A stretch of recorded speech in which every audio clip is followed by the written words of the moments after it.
So good afternoon from Basel, everyone, and welcome to session 30, the plethora of nanomedicine aspects. And so this session will continue the plethora session from, I guess, yesterday morning. And we've got about an hour and a half and a terrific panel of speakers. So CLINAM has decided to combine several topics, and in this one you'll hear about nanomedicine characterization and knowledge management.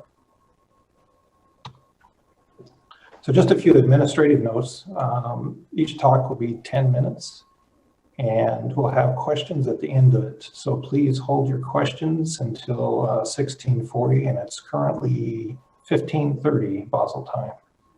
So please submit your questions at any time by using the Ask Question button. It's in the bottom, I guess, right-hand corner of your screen. So please do it any time during the session, because if we wait until the end, sometimes we miss those. And just a reminder to the speakers, remember to mute and unmute your session and share your video and computer screen in presentation mode. And then I'll try and give you a 2-minute warning as we go on. And then around 1640, the questions will come through. I'll be able to read them out to the rest of the committee.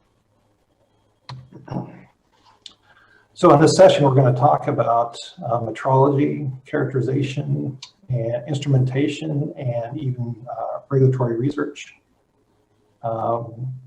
We've got, it looks like they queued me up first, so I guess my role, as I see it, is just to give you an introduction and background, and to set the stage for the other presenters.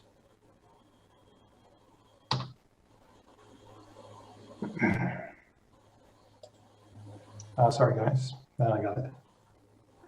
So we've done amazing work in the last 80 years in characterizing materials and characterizing small molecules for medicines. But for example, we can easily go out the composition of a small molecule with techniques such as mass spec.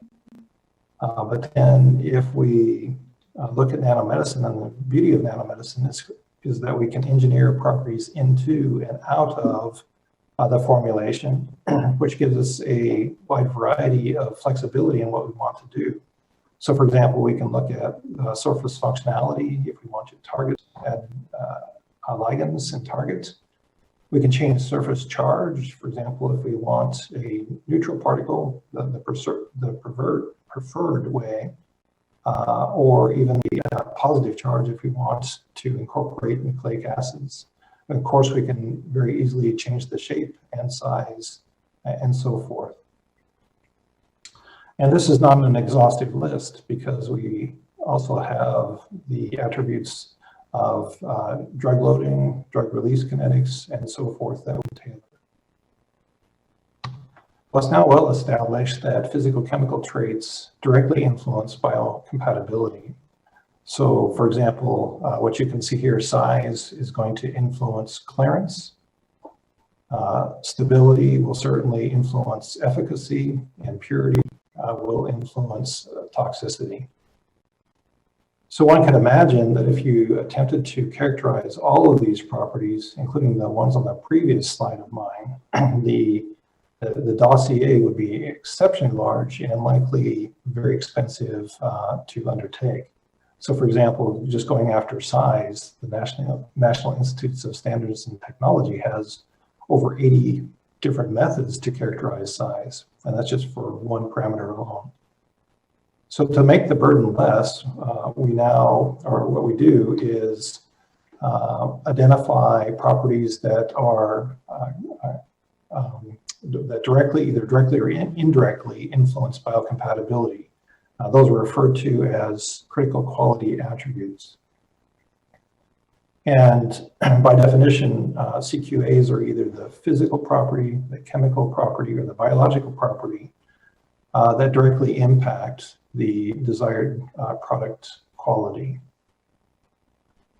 So this makes it a far more workable solution. And this also, CQAs also play in now that we're seeing some of the follow-on nanomaterials and nanomedicines come through. it allows us to compare the reference listed drug with the follow-on generic drug.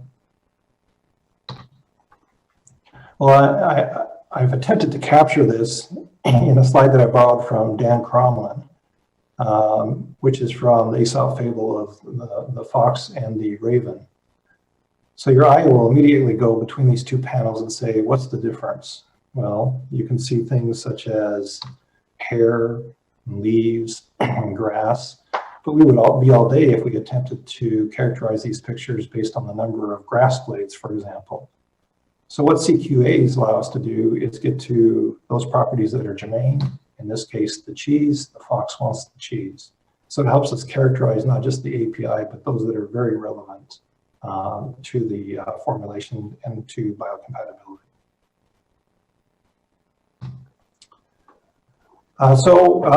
With that, I think that I'll get off the stage and allow the other speakers to present. And again, please ask your questions, type in your questions at any time. So with that, I'm going to turn it over to Matthias Roslein, and Matthias is going to talk about modeling and measuring nanoparticle number concentrations. And I should say that Matthias is from impa in St. Gallen, which is a very beautiful place about 2 hours from me. Okay, Matthias. Okay, thanks, Scott, for the very nice introduction. Just a minute, I share my screen and I go to presentation mode. Do you see my slides? Yes. Okay, so I like to talk about particle number concentration. This is something which actually came up in some regulatory summit in 2015, where it was identified that one of the important missing topics, so actually to be able to measure particle number concentration. And I would like to provide you some introduction, what we have done and what we also have found out in terms of modeling at what considerations are important. So how did everything started? If you look on the right side, this is improvement which has been made over the last couple of years for the NTA, PTA techniques, which included, you know, the final, these types of, give me a second, I go for the laser pointer. So with this technique, and this one allowed really to compensate because, you know, you can't measure the Brownian motion forever. So this is after you include this into this evaluation, actually the agreement between labs and between instruments became tremendously good. So the idea was also then from this company to include also the calibration, so to actually calibrate the observation window and in this way to to do particle number counting. So the question was, this is one technique which is now able to do this, and with this I got to my colleagues at the National Institute for Standard and Technology and asked, hey, do we want to make a comparison? Do we really want to put everything up which actually can measure in high degrees, high resolution, the particle size distribution and also particle number concentration, and make a comparison between these techniques so that we actually see how the different techniques behave and what we can find out. So we started interlaboratory comparison. We took, because of most of the techniques are depending on single particle ICP MS. So we need metal particles. So we used the gold, which was the NIST gold, the 30 nanometers, 60 nanometers. Then we had two unknown, the nanocomposite, and this one, the last one. This is actually a very highly charged one, but in this talk, I've mainly focused on the first one and present you the results from the first one. So if you look at the outcome from this comparison, the interesting thing is that if you look at the single particle ICP-MS, these ones actually agree quite well. Interestingly is that even two labs are agreeing better than two operators in the same lab. If you go then for the TEM analysis, they also agree that's actually the gold standard. If you look for different motion analysis, then you have this one in the blue, the NTA, measuring slightly different ones, size. This is this one, and then this is the DLS. So this is what you can see in terms of size distribution in a high resolution way. So if you actually plot it like box plots, you see we have quite a well agreement between these techniques, which are well established. You have the different motion, you have the NTA, but here, you know, especially you don't measure that one in a solid, but you measure it at high dynamic diameter, so it's expected to be slightly larger. Interestingly is that actually this one, the single particle ICP-MS and NTA are the only techniques where you directly can count the particles. All the other ones until now are using the size distribution. Based on the size distribution, they calculated the numbers of nanoparticles inside the solution. So now comes one important thing, which is actually the modeling of the whole thing. So if you actually increase the number, the mass concentration, you also increase in a linear way the numbers of particles you have in your solution. So that's quite straightforward. The other important thing is if you actually decrease the size of your particle, the number of particles in your solution actually behaves quite in an exponential way, so it grows quite strongly, whereas if you have larger ones, then it decreases not that strongly. So this is a behavior which is important to monitor and which actually has then an effect if you start modeling based on your size distribution. So what we have done, this is a normal size distribution. This is a nicely Gaussian-shaped size distribution with both sides in the same way. This is just different standard deviation. So this is what is done. And then in the next step, we moved it towards one side or towards the other side. So the orange ones are the ones where you actually have in front a slightly increase. Whereas for the blue ones, that's where you have actually the major peak to the higher ones. And we did this one, you know, based again on different standard deviations. So this is what's done in the modeling. And if you start now looking, if you use the mean size, so that's what everybody normally is doing the mean size, so just taking the mean size of everything, then you see that for both sides the same, you have no change. If you have it slightly in front, then a slight decrease. If you have it actually in the back, then you actually have, in terms of the particle number concentration, quite a strong increase compared to the other ones. If you actually to model it according to the distribution, things start changing quite a bit, because if you just have a homogeneous distribution, already a change in the quite a strong expansion due to larger standard deviation increases quite a bit, whereas if you have it in front, there is no big change, but you have it again in the back, then you see that actually the size distribution, the difference is quite tremendous. So this one really has to be considered if you start calculating particle number concentration just based on your size distribution. So if you look at the outcome, so for these two differences, if you look at these, then you see actually for the two models, types of modeling which you can use, you have actually quite tremendous, and especially it's important to see, and this what we have especially in our case, that quite often these distributions are quite broad, so this can have quite a strong influence on the outcome of particle number concentration calculation. So if you look at the outcome, you see that the direct one for the single particle ICP-MS, it's lying here, the NTA is lying here. This is somewhat quite a good agreement, but if you then look at what, for example, single particle ICP-MS is doing for the mean and for the derived from the actual distribution, you see from the actual distribution, you have much higher particle number concentration. This is what the TEM is doing, the same.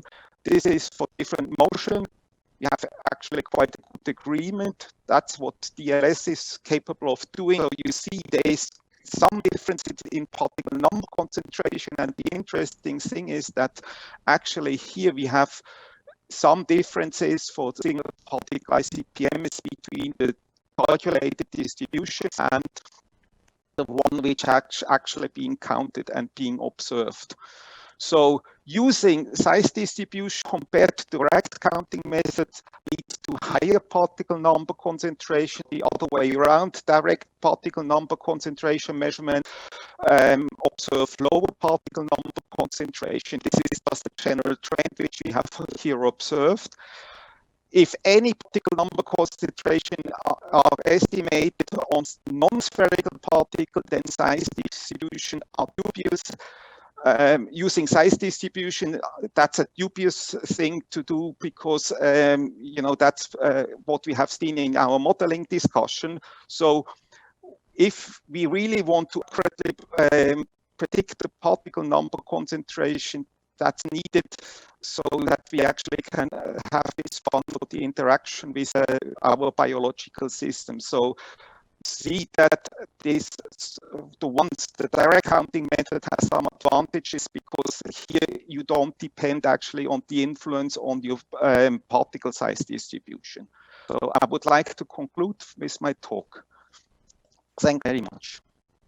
Okay, very good. Thanks, Matthias. If you could go ahead and release the screen. Yes, give a second. I try. Next we have Adriella Prinamelo. Adriella is a professor at the School of Medicine at Trinity College in Dublin. He will talk about reproducibility, translation of nanomedicines, and transparency. We have a little bit of technical difficulty for Adriella. How are you doing? Yes, sorry, I still have to release my screen. Many thanks, Scott. So I'll relay it up to you.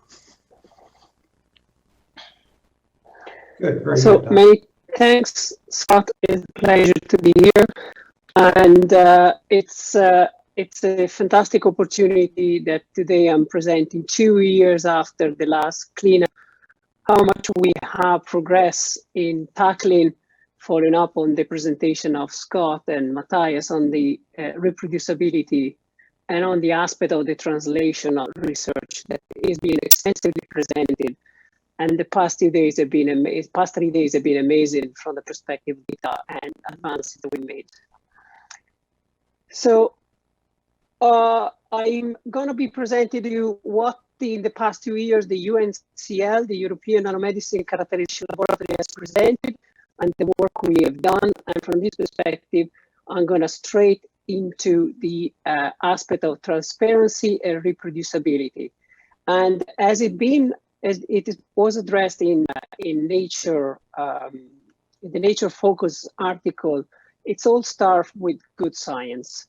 And following up to the discussion that most of the attendees of this conference have been participated and contributed in the discussion, the creation of minimal information reported in bio-nano and experimental literature is what is actually conducive of creating good translatable research. And starting from the aspect of having data that can be reused, quantified, and as practical and quality check as a minimum list for quality check actually enable the further aspect of translation and furthermore industrialization of the research that is carried out. And in the past, we have seen extensively how much the research has been progressed from that perspective.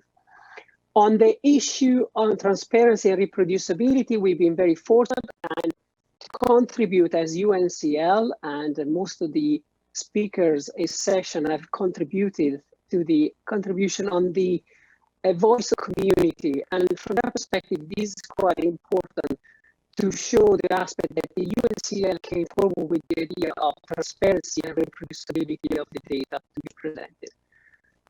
What and how we address this issue is through a cascade of assessment that we use in the assessment of future nanomedicine. From this perspective, We address issues like reproducibility, industrial quality control, transparency. Our SOPs are online as the one presented in the previous session by Dr. Dobrovolskaya in the NCI-NCL.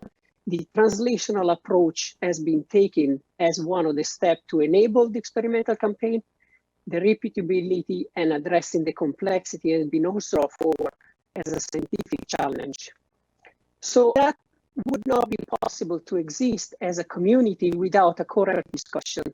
And that's what EUNCL focused for 4 years in order to address this aspect. And in the next slide, I'm going to present some of the results that we have been producing and being publishing as open access manuscript in the literature. So the best practice comes in from the communication, but also from the synergistic approach and the combined knowledge that the EUNCL has come together and is continuous to doing. Despite the project is finished, the EUNCL as a core expert is still collecting and working as an entity, and we hope that this will continue and create a model for working and framing. So let's take the aspect of physical-chemical characterization, which what I'm going to present to you, and then Luigi will follow up in the detail on how to translate the aspect of SOP. The characterization is the first point, and as Scott has addressed, the identification of the critical quality attributes are fundamental at the level of initial physical-chemical characterization, and where and which one to choose, they will be able to provide the translational data to actually go into the clinical investigation. The key question that comes out from this is, can we handle it? Is the single institution have the ability to handle it? Or do they have the tools, and do they maintain the tools in a sufficient way, or they have to rely and depend on some other supporting organization, which under the European Commission funding scheme have been enabled as an infrastructure, as a project where they support extensive research. In conjunction to this one, we also have pushed the aspect of how far can we go. And from this aspect, in conjunction with the Nano-Characterization Laboratory in the US, with NIST and industrial partner, we actually investigated how and what are the critical instrumentation and what are the limits that this instrumentation can have in the characterization of the most predominant nanomedicine. And from this one, the article in pharmaceutical research is quite fundamental in highlighting where and how to use this one in an industrial context and what are the quality control. Further into this, we actually dwell also on the number of characterization to link up to what Scott has presented in his introductory slide on how many technique can we have. Should we encompass of all, or should we actually select the one that are most suitable? And as identified as a nanomedicine, nano-characterization, the critical quality attributes are critical from this perspective. And jointly with the US counterpart, we share the view that the critical quality attributes also are determining the characterization that are to follow from that perspective. So in this direction, jointly with the core expert team of the EUNCL, we actually work on the complexity on an initial assessment and determination of the quality critical attributes. And that's where we identify the incremental complexity assessment framework that was published in Journal Control Release, and where after an initial quick and effective pre-screening, we can actually go down to the particle size distribution, where through orthogonal approaches and through identify the complexity on the sample that we are under we have under investigation, we can actually pick and choose the characterization that is more suitable. So that determines also the element on how far at the developmental phase we can actually push the technology. One critical example is what is a complex approach. A complex approach comes in from the sample size, from the particle distribution, but also from the resolving power of the technique that we are taking into account. And in this slide, under the EUNCL, we actually address some of the issue on the differences that 3 different techniques have into light scattering and imaging can actually have compared to the most effective electron microscopy imaging. Further down, we go down to the element of complexity. As Matthias has mentioned, if we are taking the approach of measuring polydispersed sample, like we are doing in this graph here, where the techniques are blind by the sake of not disclosing which one are them, you can actually immediately see that for a quadrimodal sample, picking up the technique actually determines the outcome of your measurement. And here we've done a comparative studies on reference material. And through the comparative study, you can see the technique can actually lead you to completely different information. And this is particularly relevant when we measure biological samples like extracellular vesicles, where we don't know what is the initial nature of the material that we're measuring. Some question, are we using the right tool? Are we using appropriately? Are we got the reproducibility from that perspective? Are we sure that the technique is, and this is what we are addressing in this manuscript that hopefully is gonna be published in the next few days, and it will be a pleasure to actually take up the discussion from your side. So the aspect that we are addressing are industrial regulatory challenges, and have been addressed in the past days by the different sessions, is there is a lack of standardized methods. And this is what we've been trying to do between the UNCL and the USNCL. There's not a one fit all in the methodology and the assessment of the nanoparticle class. And I hope in this few slides, I just only give you the reference on the evidence on the differences. The regulatory environment can be fractionated, and there are also the standardization bodies are also lacking of some of these standards. And from this perspective, this was also highlighted in the on the first day by the strategic reflection, and also by the FDA call on the document on nanopharmaceutical, where there is a need to tackle the complexity in the nanomedicine characterization depending on the biological environment where it's deployed. So I like also to wrap up in the next slide with two quick ones on how the project and how we are active in the COVID update and how we are assessing to tackle the complexity from this perspective in reproducibility. The first one is an open technology, open innovation technology called Safe and MedTech, where we are actually providing the opportunity to actually assess and develop through the identification of the critical quality attribute, how the medical technology can be enhanced by nanotechnology, and through this one to a very careful and considerate and thorough characterization, we actually bring the product through a health technology assessment to the clinical aspect. But this is only supporting technological development. In a new project that has just been launched called INNO for COVID-19, we're going to be supporting with funding up to 100,000 euro the incremental development of new technology that are going to be on fighting COVID to bring them to the clinical investigation, if not to a product. And from this perspective, a panel of experts and the consortium behind are going to be supporting the SMEs or the spin-off or the industrial entity through the development up to the dossier preparation. I'd like to thank you all for your attention, for any question that might be coming later. And I thank the organizer for their opportunity to present at CLINAM. Thank you very much. Very good, Adriele. Okay, thank you. And just remind the audience to enter any questions that you have throughout the entire session. So at this point, we'll now go to Luigi Cazzolai. Luigi is a project leader at JRC, the Joint Research Center of the European Commission, and also a very nice place at ISPRA. And Luigi will talk about from SOPs to standards for nanomedicine. Luigi. Thank you, Scott. And so here, this short presentation I share with together with Fanny Caputo, now at SINTEF, and Vince Ackley from the National Institute for Standard Technology.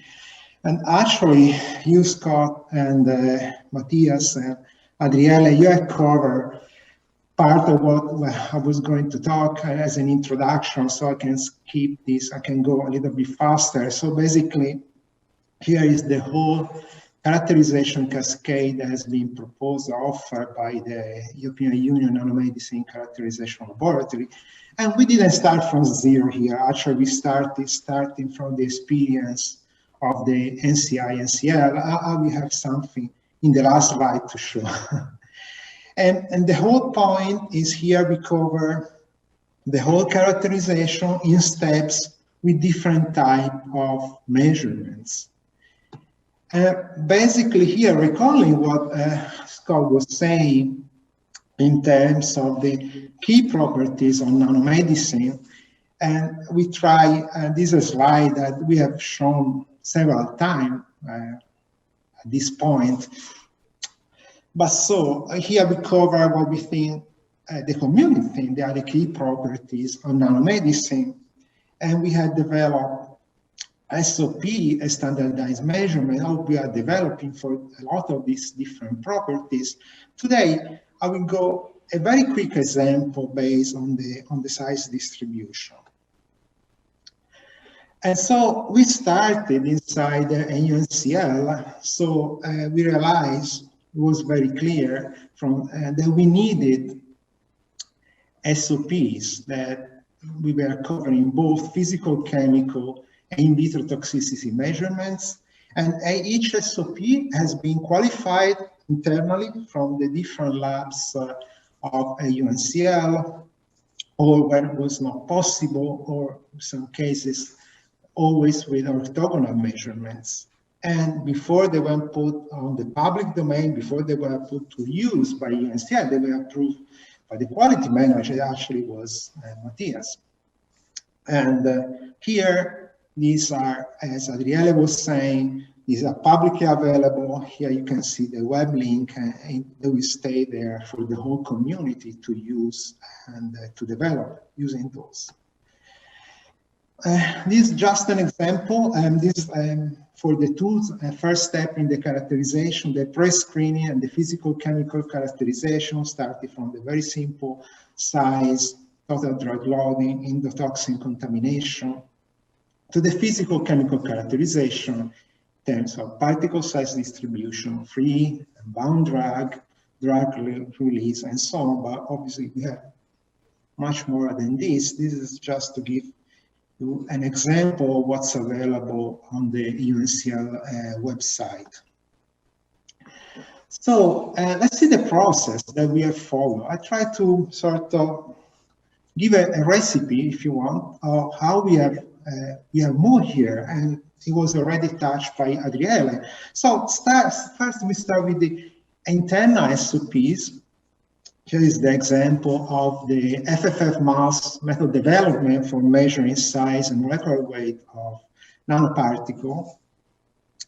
And we have used this extensively inside our operation in EUNCL.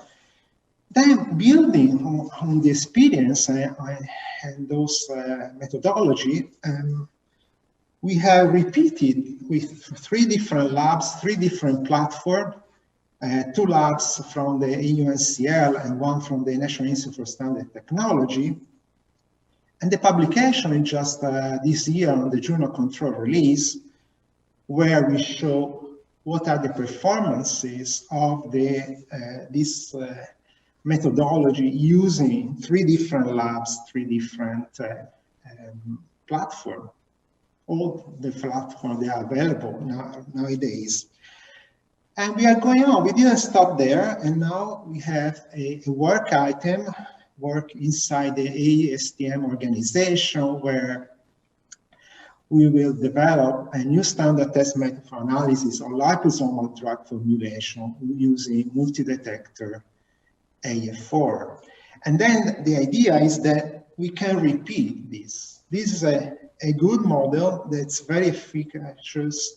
It's working well. Okay, can we repeat this? And we have an initiative that's going on, we call the EU-US Nanomedicine Collaboratory, where they have different subgroups tackle different type of quality attributes of nanomedicine.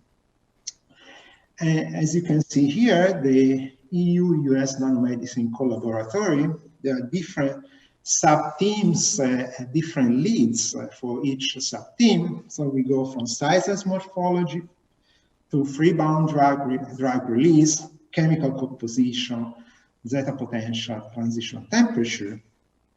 And here we have several ongoing pilot studies. So we have what I've shown you before on size and morphology by MDA4. There is several items working on quantitative lipid composition by LC with different type of detectors, where FDA and NIST are putting a lot of work on this. And the drug release subgroup led by AstraZeneca just started working, and hopefully we will hear more from this initiative.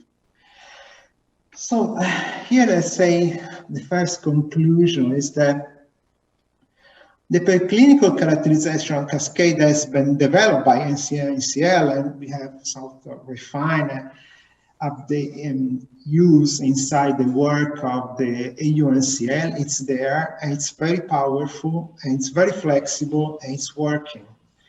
And there are more than 30 high quality, publicly available SOP from EUNCL. This is something that I didn't have the time to touch now today, is that orthogonal techniques we discover very quickly. They are essential for robust characterization of these non-biological complex drugs.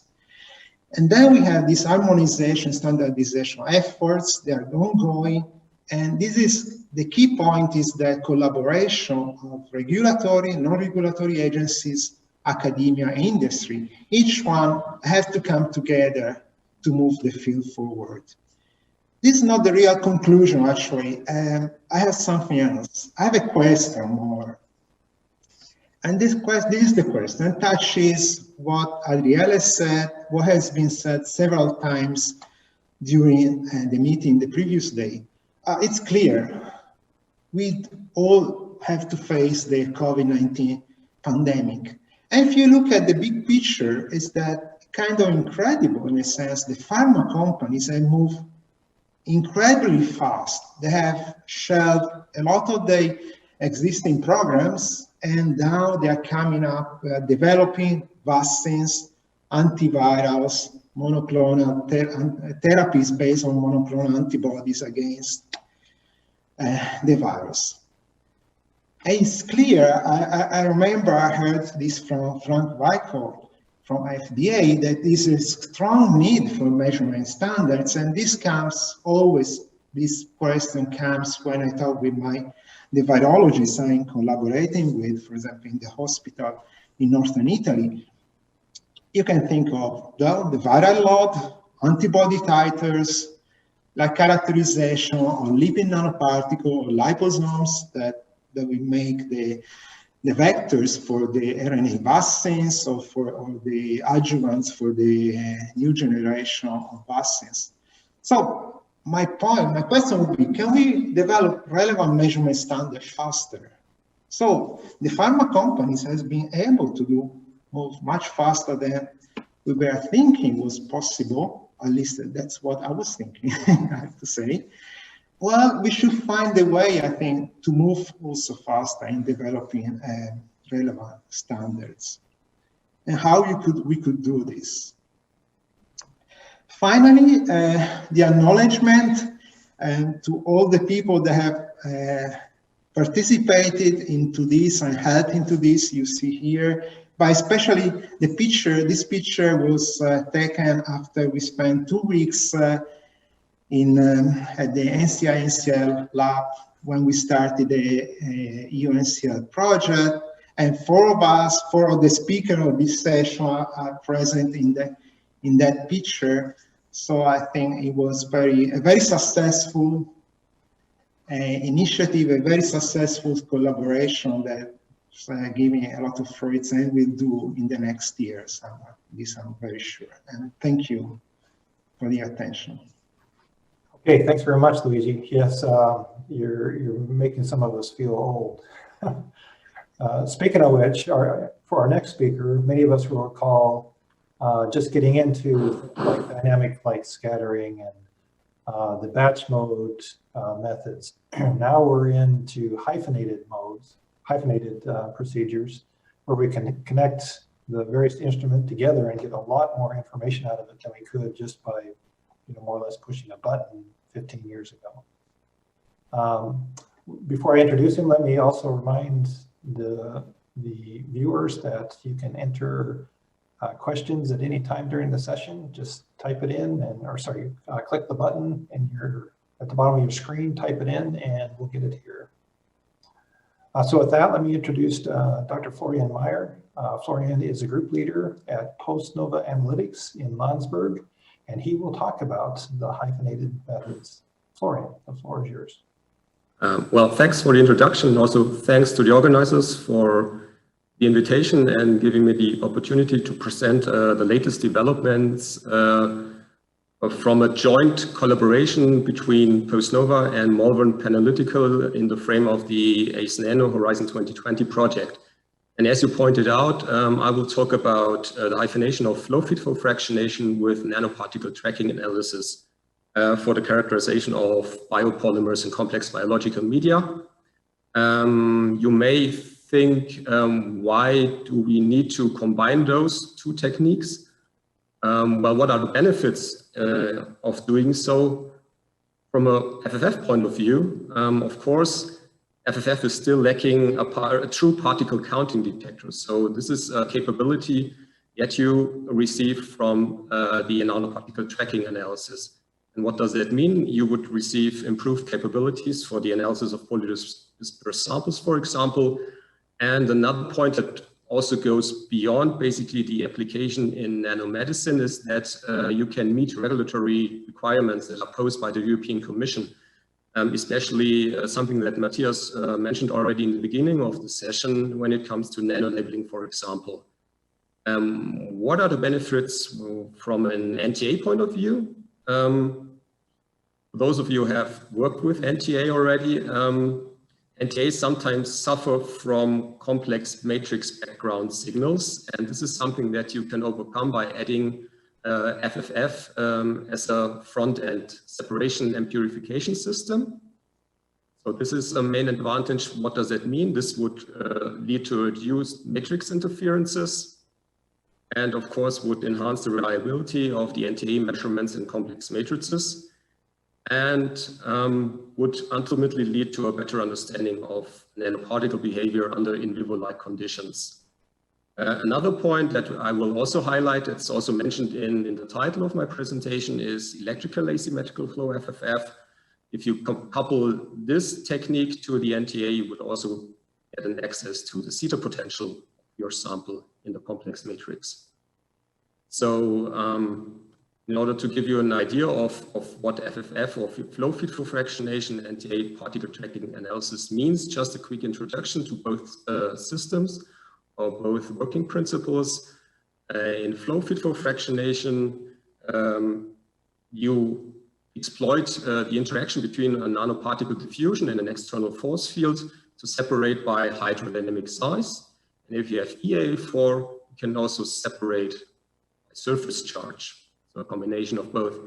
With nanoparticle tracking analysis, you basically track the movement of individual particles by laser light, and that's something that you do with a high sensitivity camera. So how does the setup basically look like? So FFF is not one technique, or it is one technique, but it's usually modular in a setup. That means it has to be connected to detectors that can also be multi-detectors, as Luigi pointed out in the last presentation, while nanoparticle tracking analysis is usually used in a standalone mode. So what are the measurements? So what are the basic information that you get out of those two different techniques? FFF is always depending on the detector that you couple to the system. That can be, for example, a mass-sensitive detector to get information of mass or concentration of your sample. That can be, for example, UV-vis detector or an ICP-MS. The more important detectors, of course, or what equally important detectors these are the size-sensitive detectors, for example, multi-angle light scattering, also mentioned by Luigi, in the beginning, which you can use to derive the radius of duration of your sample system, or dynamic light scattering that you can not only use in batch mode, but you can also use it in flow mode in connection with the FFF system to derive the hydrodynamic size of your sample. And again, you get an access to the zeta potential when using it in combination with electrical asymmetrical flow FFF. So you can see we still have a lack of a real particle counting detector here. This is something that nanoparticle tracking analysis gives to the setup. So basic measurements that you directly receive from the nanoparticle tracking analysis is the hydrodynamic size of the sample, and very important, the absolute number concentration of the sample. When you compare the size ranges in which both techniques usually work, then you have FFF or AF4 or EA4 in the size range from roughly 1 nanometer to 1000 nanometers, so covering nicely basically all nanomedical applications. And when you have a look at NTA, you usually are in the size range of 10 to 1000 nanometers. So we have a nice overlap between both techniques in terms of the working range. Another issue is the flow rate that you usually apply when doing the measurements. So separation in FFF usually takes place in a thin ribbon-like channel, and the flow rate is usually in the low milliliters per minute range. And in comparison to nanoparticle tracking analysis, that is usually run under steady state conditions or at low microliters per minute range. So you see we have a discrepancy here when combining both techniques. So we have to overcome an order of magnitude in flow rates to bring those two systems together. So how have we done this? How to bring those both technologies together? What you can see here is the basic setup that we use to do so. The front end is either an EA4 or an AF4 system that usually has a flow rate of roughly of 0.5 milliliters per minute in the separation channel. So we have to reduce that flow rate to this microliter per minute range. So first of all, you can take advantage of something that is unique to flow FFF, that is the slot outlet technique. So in brief, separation usually works in flow FFF, that you have to push the sample down to the membrane that is the channel, or reflects the channel bottom of the separation system. And the particles or the sample constituents are usually located in the lower part of the separation channel, so close to the membrane, roughly up to 10 microns into the channel height. So all the other things, so usually the channel height is in FFF is usually 350 microns. So we have lots of void volume that does not contain any sample constituents that can be easily removed. So with this, you can already reduce the flow rate to the detectors later to 0.15 mils per minute, but it's still not sufficient. But it's a sufficient flow rate for the mouse detector in order to determine the size of your sample. So in the next step, and this is a crucial step, you have to reduce still the flow rate to a certain level that is appropriate for the ENTA analysis. And this is 0.12 microliters per minute in our case. And we've done this with a simple static flow splitter, so this works already with a T-piece. So if this everything worked out well, you can couple it to the low volume flow cell of the NTA nanosite, or the nanosite NTA. So the setup was basically validated against polystyrene particles.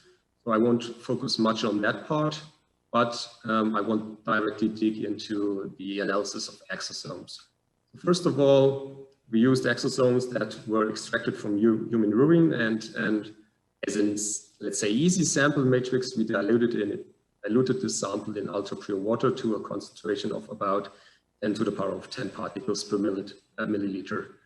The analysis conditions in the first place was we used an A4 mouse NTA setup, and we run the sample in a PBS buffer pH 7.4 as eluent. So what's the outcome? Luigi has shown some fractograms in the beginning already. So this is how an FFF separation usually looks like in combination with mouse. So we have the mouse detector signal on the left-hand y-axis. On the right-hand y-axis, you have the radius of duration that you calculate from the mouse detection. And the x-axis is the retention time. That means how long does the sample need to get out of the channel to the detectors. And you have an increasing particle size with increasing retention time. This is normal elution mode.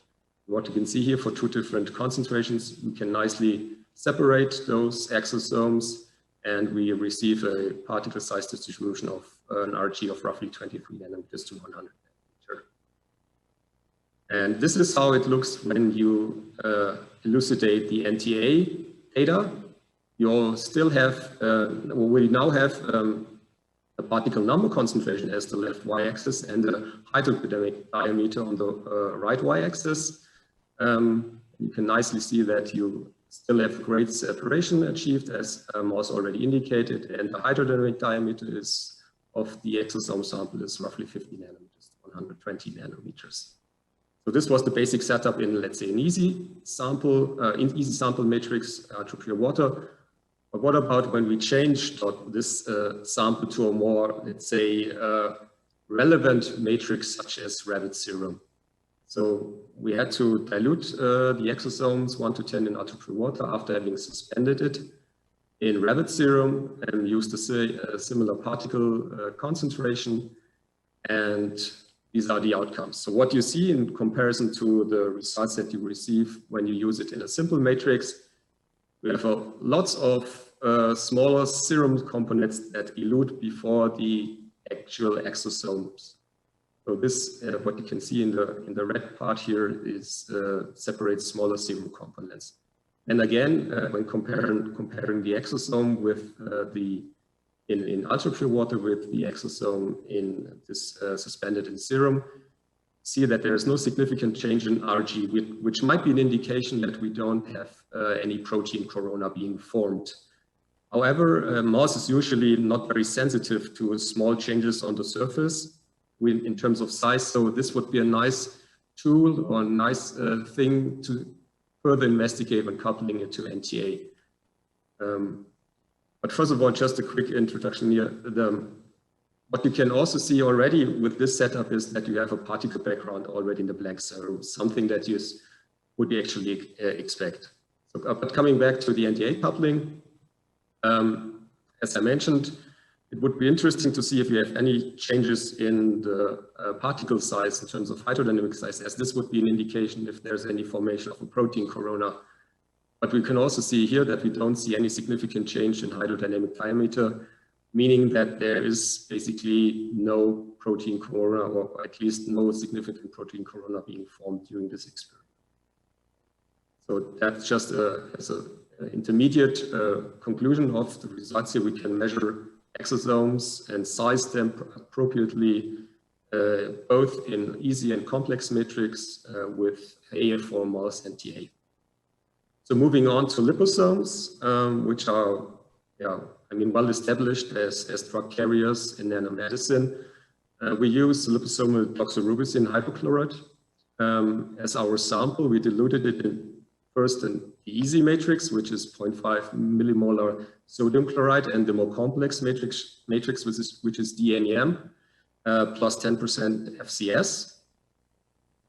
And in this case, we also used electrical asymmetrical flow FFF coupled to mouse and NTA, and also to get an idea of the zeta potential in those different matrices. The element in this case was 0.5 millimolar sodium chloride.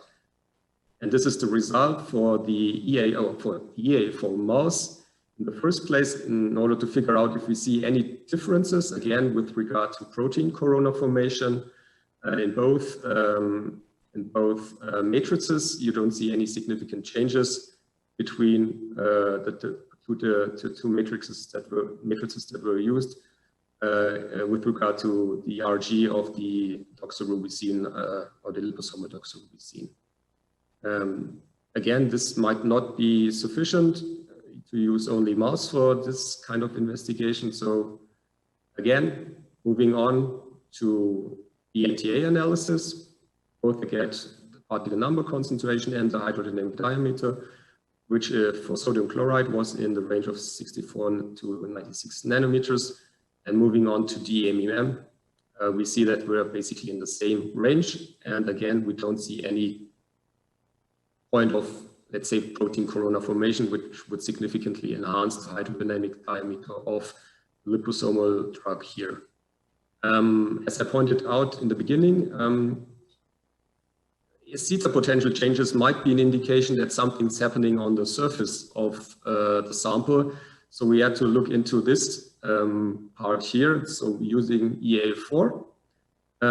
First, a quick introduction to the principle itself, or how to measure zeta potential.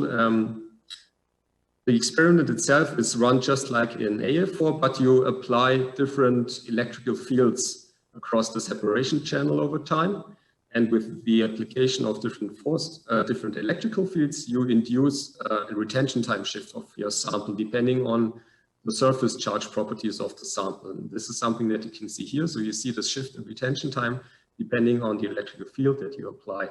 I already used here the more complex DMM medium, and you can see that this worked out pretty nicely. And from this shift in retention time, you can basically calculate the electrophoretic mobility when you plot this shift against the applied electrical field. And from the obtained electrophoretic mobility, you can easily calculate the zeta potential, assuming or taking into account certain assumptions and using the Smoluchowski assumption and measure zeta potential. And this is the outcome of using EA4 here for liposomal doxorubicin. As you've seen before, we haven't seen any significant changes in the size distribution of the sample, independent from whether we used sodium chloride as suspension medium or used the more complex DMM medium. However, we can certainly see changes in the surface zeta potential of the sample. So this is a nice indication that there must be something going on the surface that cannot be tracked by just looking at the particle size distribution itself. So this already brings me to my conclusion. Well, first of all, I hope that I could have shown you the first successful hyphenation of flow field for fractionation with nanoparticle tracking analysis. And we have been able to overcome the limitations in terms of combination when you look at the different flow rates that are usually applied in both techniques. We used A4 Mars NTA for simultaneous separation, purification, and size determination of exosomes in rabbit serum. And we used EA4 Mars NTA to characterize liposomal doxorubicin hydrochloride and determine the size distribution, the particle number concentration, and the zeta potential, basically in a couple of runs within less than 1 hour. And I'm happy to say that 2 weeks ago, we were able to publish this in the special issue of Molecules. So everyone who is interested and want to learn more about this hyphenation, I would refer you to the publication that was now published in Molecules, special issue on nanosafety. And with this, I would like to conclude my presentation with a picture of our last project meeting, ACE Nano Zoom meeting here, and also would like to thank my colleagues from Malvern Panalytical who are probably also listening to my presentation right now. Thanks for everything, and it was a real pleasure to work together with you and bring these two techniques to a new level. And now I'm happy to take your questions. Thanks very much for listening. Okay, thanks, Florian. We'll actually wait a little bit for questions. We'll do it after Frank. Okay, I'm sorry, but I'm still available. Fine. So I was if you can go ahead and clear the screen, there you go. And I was very impressed that not only that you have hyphenated, but now we have double hyphenated. So things are working out well. Okay, just another reminder for the audience. I guess there's over 100 people watching. If you have questions, go ahead and submit them using the button at the bottom of your screen, and then we'll read them here out in a few minutes. Lots of hellos, so hello everybody. Okay, with that, let me introduce Dr. Frank Weichelt. Frank is a physician, known him for a number of years. Frank holds the position of Director of Critical Path Initiatives at the FDA within the Office of the Commissioner. And we'll change gears a little bit and go away from characterization and into knowledge management. So with that, Frank, the floor is yours. Thank you very much for giving me the opportunity to speak and show you some updates about what the agency is doing in the context of knowledge management. As you can imagine, for regulatory decision-making, information that is required can be very complex, and the authenticity and the understanding of the strength of the evidence, the basis of the information is fundamental. COVID is in a way, grim reminder and an opportunity to also understand the shortcomings. And some of you probably may have wondered, well, why is it that we know so little? Why is it that our epidemiological data is so far behind? And I would like to give some tribute to my FDA colleagues who have been working actually in many ways in the background for many years to set up those systems. And yet, in some cases, they have not come completely to fruition. So part of the effort in the Office of Commissioner is a group that specifically deals with health informatics, the Office of Health Informatics, and I'm going to present a lot of the work of this particular team that works across the agency, but also with other groups within the federal government, and of course with public-private partnerships and all the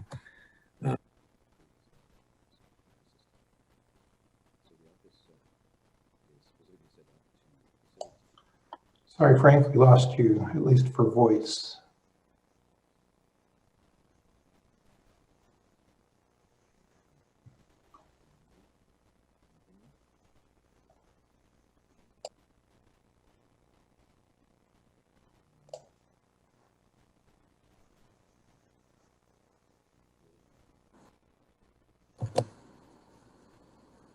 Can you hear me? Yes, got you now. Thank you. So I apologize. This is either the Zoom or my internet.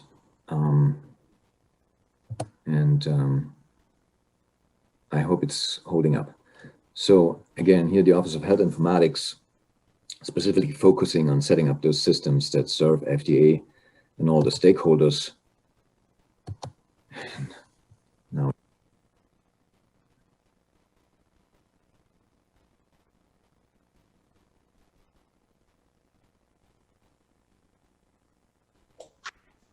You can use your arrows or yeah, no, my computer doesn't respond.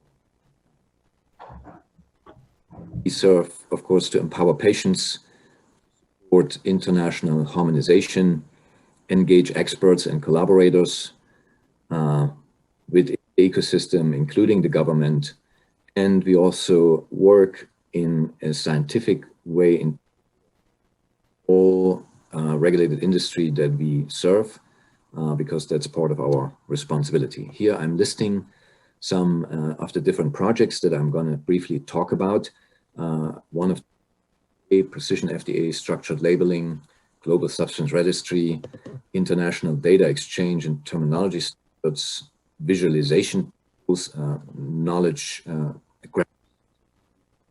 also something about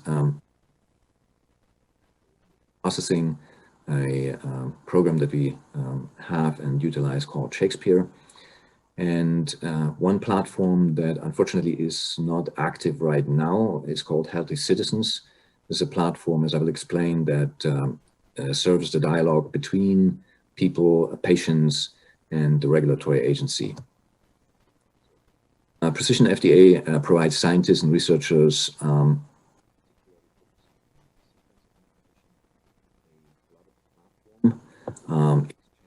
standards, discussion and dialogue about updating our colleagues at the FDA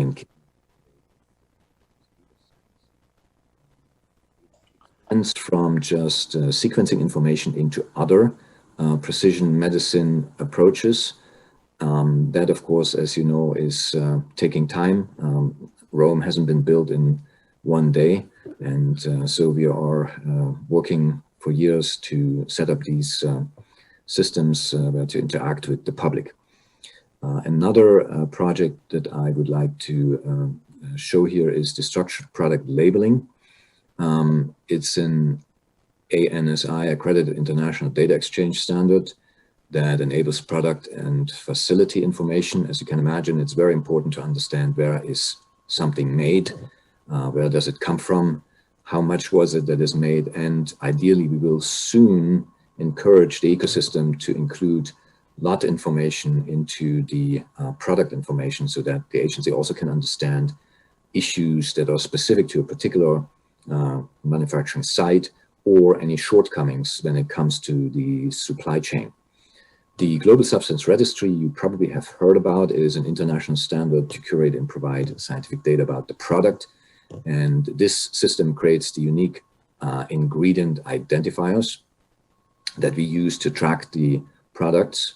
We are working on making this system international and open so that all sponsors can enter their information with the details that are very desirable for making the products safe and effective and monitoring any kind of side effects, the market development, and providing it to the public. OpenFDA is a system that works on building public data sets. I'll get into some of that in more detail.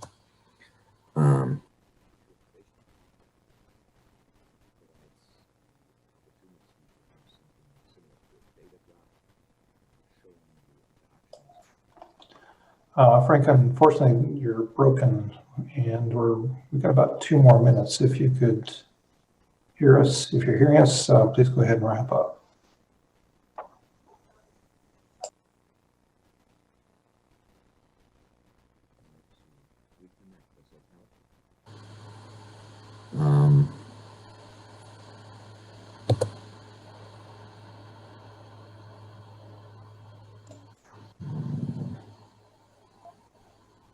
So I'm a little bit puzzled that you cannot hear me.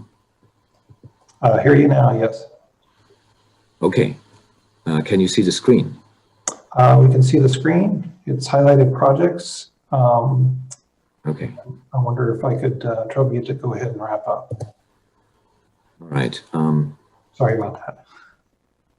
Let me know when you lose my voice. I don't know what my computer is doing. I restored it already 3 times this morning. Here, Precision FDA essentially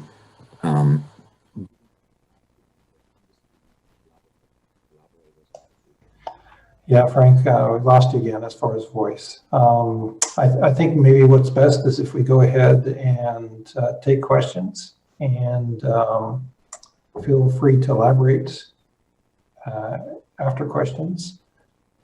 So with that, if I could ask the technician to go ahead and close the PowerPoint and then bring us up for camera views.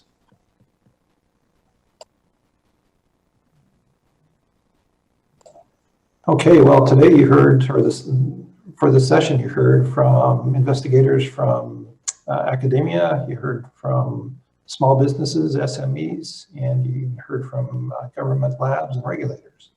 So we now have about 20 minutes for questions. There's a few online, and I'll encourage everyone that's viewing to go ahead and submit questions. So before we get too far in it, thanks everyone for, especially to the speakers, for your participation and getting through it. It went better than I thought. We had a few glitches, but it went better than I thought. So let me go ahead and ask the first question that came up. It's from Hezi Baron-Holtz. Hi, Hezi. So Hezi has a question about size analysis. And he says, what are the real needs? What level of resolution? We may deal with overqualification. I think what Hezi's getting at is we can go out at this at a high level of granularity and get a number, but is that number with 10 significant figures necessary for what we're doing in nanomedicine? I'll pose it to you guys that are familiar with size measurements. And so we got Matthias and Luigi and Adriele. Florian, you presented as well. So have at it. If you want to speak, just go ahead and unmute your mic. If someone else is talking, just raise your hand and I'll call on you. Okay. I think I make a start, and Good. The thing is, I think it's not up to measure the size up to, 10 significant digits, it's much more important to actually get the size distribution, so to get the shape, not have one number, but to understand how your shape looks. I think that's much more important, to be able to really resolve this, because that one gives you an impression how things might change and how things might actually have an effect on the efficacy and the quality of the product at the end. That's an approach, I think, which goes in the right direction. Yeah, if I may start on this, so that's basically exactly what Matthias said. Is more just than the size, is the size distribution. And the thing that we have learned in the field is that also, especially if you have some challenging system, would be good that you have two different techniques that, so we call orthogonal, or techniques that gives you a picture of the size distribution of your particles. Then when you're sure of what you have in your hands, probably you don't have to every time to repeat all those measurements with the two different techniques, but it really helps a lot. And to add, thank you for the question. I think to add to the previous, in complex sample, there's also the need to address quality control, quality acceptance, and industrial standard between samples. So therefore, the variability in batch has to be also assessed for reproducibility purpose. So therefore, when you have a complex sample, you want to have the orthogonality that is being described by Luigi and by Florian added to the ability to actually reproduce it in different location with the same quality acceptance criteria. Okay, super. All right, I have a question for us. So historically, physicochemical characterization was done by chemists and engineers and material scientists. My question is, how is the teamwork coming with combining chemists with biologists and the fluency across the spectrum, whether they be in chemistry or biology? I know that you guys work with teams across the board, and how's that working? How is that relationship and collaboration working?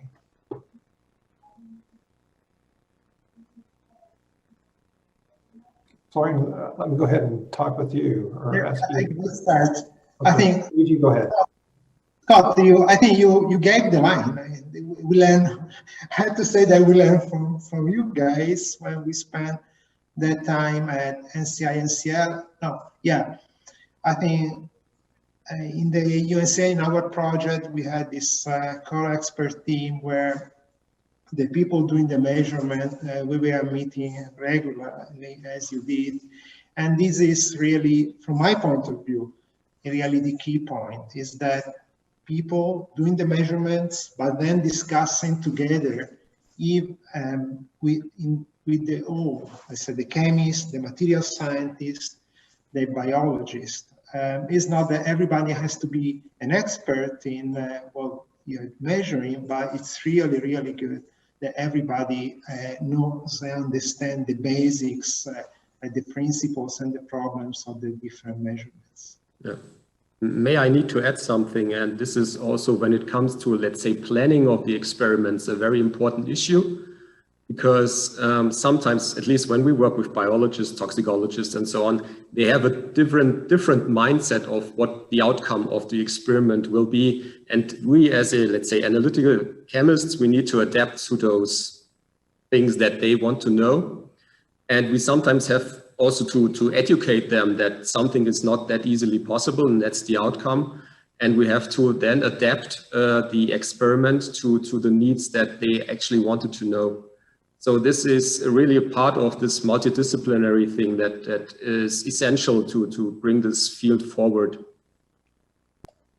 Okay, good. And, to add into it, to refer to the Mirabel concept I think the community need this dialogue. And if you have seen through the CLINAM conference, this is actually becoming the topic of session where the multidisciplinarity and the dialogue between the different scientists and scientific community is actually sharing and creating opportunity that are improving the quality. And to refer to some of the presentation this morning, Tuan has also highlighted this issue as a critical need to move forward. This was also one of the key presentation on the first day. So I think it's an evolution of the science while it's maturing, in my view. Okay, great. Another question, this is forward-thinking. So, in your mind, in your research plan, and in discussing with your colleagues, where do you think we're headed in characterization? So, as I mentioned before, it used to be batch mode, DLS, and now we have double hyphenated. We're doing drug release kinetics.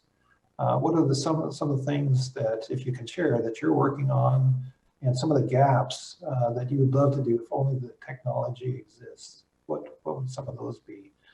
Frank, I'm going to start with you, not in characterization though, but as far as your knowledge sharing, where do you think we need to be in 5 to 10 years? And then we'll come back to the metrology. Yeah, so I hope you can hear me now, and I'm sorry Yes, we can hear you. Difficulties. I think one of the questions that we have to resolve to utilize the information that we get, first of all, in terms of the way that technology develops, is also to make it accessible for clinical practice, in the sense that when we go with a product into clinical development, preclinical, clinical development, this information in terms of characterization is documented well. I think the authenticity of the information, the birth certificate, as I might call it, the vehicle identification number of the particular method and test, and what standards and reagents were used in order to characterize it, is some critical information that I think we should learn to maintain with the product development pipeline. This is often one of our challenges, and one of the projects that I introduced here, the Global Substance Registry, actually aims to keep all that information in one place so people can understand how this product was actually characterized, what are the metabolics, what is the toxicology to it, how was the toxicology determined. So I think this is a very important basis of knowledge management, to keep the information authentic and carry that information forward, and don't destroy the authenticity as we still currently do with clinical data and clinical laboratory data. And that was one of the issues that I wanted to later in my presentation allude to, that we need to learn from the clinical testing labs to carry that information forward into the electronic health records and the billing and coding and reimbursement system, so that we can reutilize that information. And I think scientists all over the world understand that, clinicians would like it, and yet administrators make it still relatively difficult because we have not built the pipelines of data to connect. In terms of advancement of science, I think, you know, it's an iterative process, and sometimes we get a blip of a revolutionary step in terms of characterization. The more we know, the better. A human system and the society as such, as a connection of individuals, these are very complex systems, and the interactions to trace and understand and gain necessary knowledge to make meaningful decisions for public health can often be linked to a very critical and simple step in an assay. And that sounds very general, because I am not qualified to speak about the specific technologies that might be further developed and utilized in order to characterize particular nano products. And that in itself may also depend how the product is being made and what it consists of, in order to understand its stability and predict some of the toxicology and metabolites. So this is kind of a, I would say, a philosophical approach to apply the latest science and make it available. And for that, we need transparency and we need a relative good level of standardization and communication. And I think that's one of the things that CLINAM has done in the past very well, bring people together, be very mindful of standardization and validation of systems so that data becomes understandable, reusable, and we know the evidence when we use it in the context of decision makings, be it in research and science or in the clinic and in terms of public health. Thank you. Okay, good. I'm going to hold, just have the speakers wait on my previous question so that I can address one that was asked. So the question is, the title is Doxil. It says, to what extent do we need to characterize the nanoparticles with all these orthogonal methods? So keep in mind that Amazon was characterized and got approved. So, you know, more or less, to paraphrase, why the overkill? Why do we need all of these orthogonal methods for something that wasn't required 20 years ago?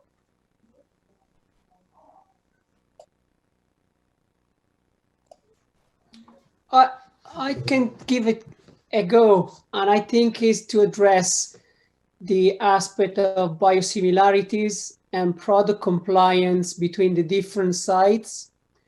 So that's where you need a tool that can actually address that you have the same Doxil, that the residual components are within specification, that the content within and the excipient are within certain range that are specified.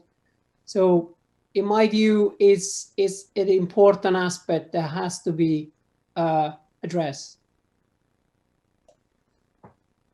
Can I add here? What we are seeing in the field is that we are seeing more complex nanomedicine, if you want, more complicated than a liposome encasing doxorubicin or another EPA. And generally speaking, is more complicated means also more difficult to characterize. From my point of view is that also the more you know during the development, even before you arrive to the regulator, better you will know better your product, and you can stop spending time on something that has basic problems. That would be as simple as that.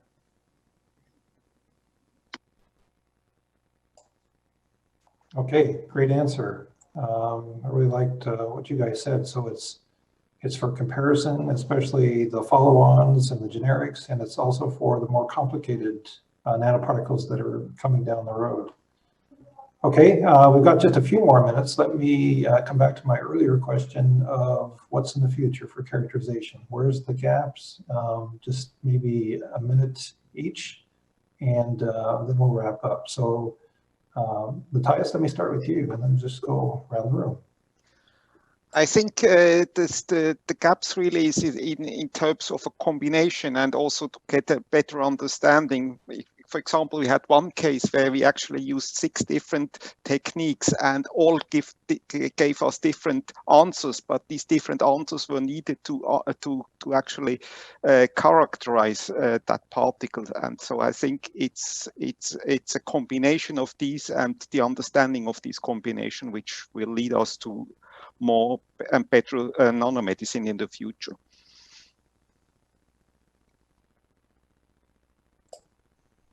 Okay, Luigi? Yes, I think we do have a lot of the technologies, I have to say, but they are very specialized. They are not easily available in all labs. So for example, personally in our lab, we see great results, great potential for analytical ultracentrifuge, let's say. But not many labs have, and not many labs have the expertise. So I think the future is would be good.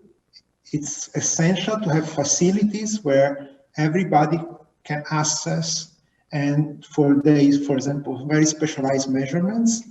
And then in a way, probably translating these results in more simpler measurements that are available in more labs. Okay, Adriele? To steal the line of Luigi's presentation, I think SOPs and metrology, they will have to be aligned to the clinical expected outcome.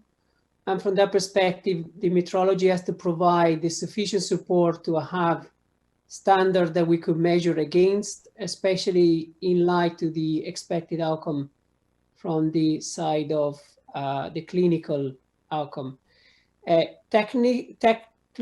Technology-wise, yes, we're going to be seeing an expansion of the different hyphenated techniques, and I don't want to get into that space, but also the quality of the shared data from the scientific community will be important to establish the way forward for characterization in particular. Okay, Florian? Yeah, I can agree to everything that has been said so far. I still need to add that part that we at some point have to get away from, let's say, these easy matrices and really find solutions to characterize those nanomedicines in the environment in which they are eventually applied. And there's still a lot of things to do, in my opinion. And yeah, this is certainly something that's on the schedule for future research here. Okay, good. Well, it sounds like there's lots of job security for us in the future. By the way, Hezi replied online and said the answer to my question about the gaps and where we're headed is quality by design. That's actually a pretty good answer.